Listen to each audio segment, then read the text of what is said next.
Assalamualaikum warahmatullahi wabarakatuh. Nama saya Dewanti, NIM 321915. Di sini saya akan menjelaskan sedikit materi tentang pasar persaingan tidak sempurna. Pasar persaingan tidak sempurna adalah pasar yang tidak terorganisir secara sempurna, yang mana ciri dari salah satu pasar tersebut tidak sempurna. Pasar persaingan tidak sempurna dapat diartikan yang mana jumlah penjual lebih banyak daripada jumlah pembeli. Walaupun sedikit, penjual persaingan tidak sempurna mampu menjual atas produk tertentu dan hanya mereka yang mampu untuk menjual barang dengan jumlah tertentu. Sekian. Assalamualaikum warahmatullahi wabarakatuh. Baiklah, saya Putri Rahmadani, NIM 32191126 akan melanjutkan presentasi dari teman saya tadi, yang mana yaitu pada dasarnya pasar persaingan tidak sempurna timbul apabila output industri disediakan dan ditawarkan oleh sekelompok kecil perusahaan. Perusahaan besar mampu memproduksi barang lebih banyak dan pemasarannya bisa menekankan perusahaan-perusahaan kecil sehingga bisa menekankan tidak dapat mempertahankan dirinya. Jadi dalam pasar persaingan tidak sempurna, kita akan menemui penjual yang sedikit jumlahnya. Dari uraian di atas dapat disimpulkan bahwa ciri-ciri pasar persaingan tidak sempurna ialah yang pertama, dalam pasar persaingan tidak sempurna sedikit penjual dan banyak pembeli. Yang kedua, masing-masing penjual dapat bersatu untuk menguasai pasar. Yang ketiga, pembeli tidak bebas menentukan pilihannya karena sedikit penjual yang ada di pasar. Macam-macam pasar persaingan tidak sempurna akan dijelaskan oleh teman saya. Sekian dari saya. Assalamualaikum warahmatullahi wabarakatuh. Baiklah, Assalamualaikum warahmatullahi wabarakatuh. Baiklah, saya Monika Putri Delia, NIM 32191130 akan melanjutkan presentasi dari teman saya, yaitu tentang pasar monopoli. Secara harfiah, monopoli berasal dari bahasa Yunani. Yang pertama, mono, yaitu yang artinya satu, dan polien, yang artinya menjual.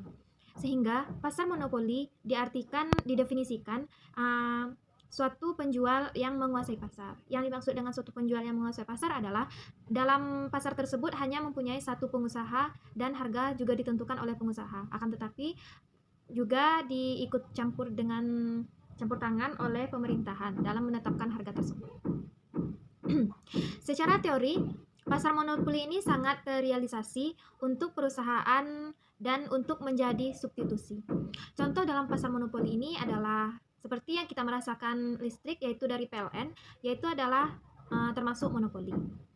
Yang selanjutnya yaitu konsep pasar monopoli.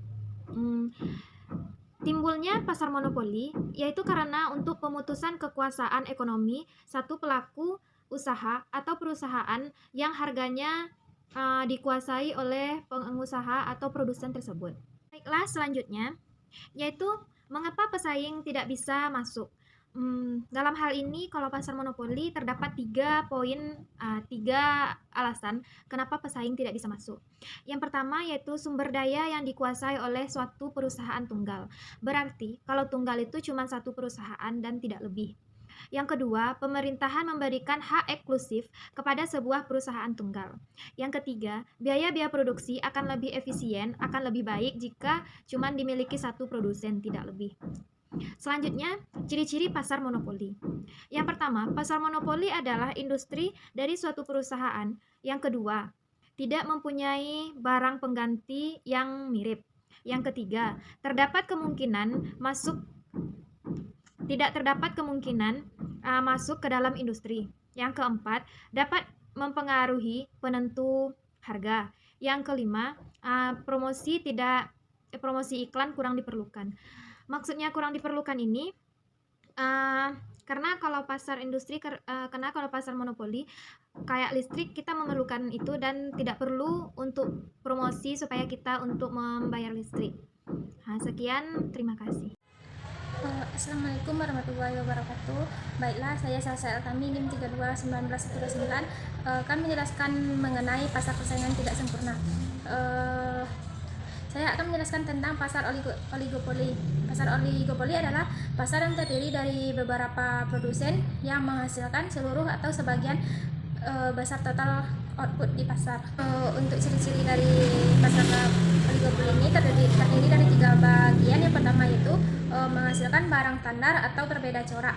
Yang kedua yaitu kekuasaan menentukan harga atau kalanya ada sangat tangguh. Yang ketiga yaitu pada umumnya perusahaan oligopoli ini perlu melakukan promosi secara iklan.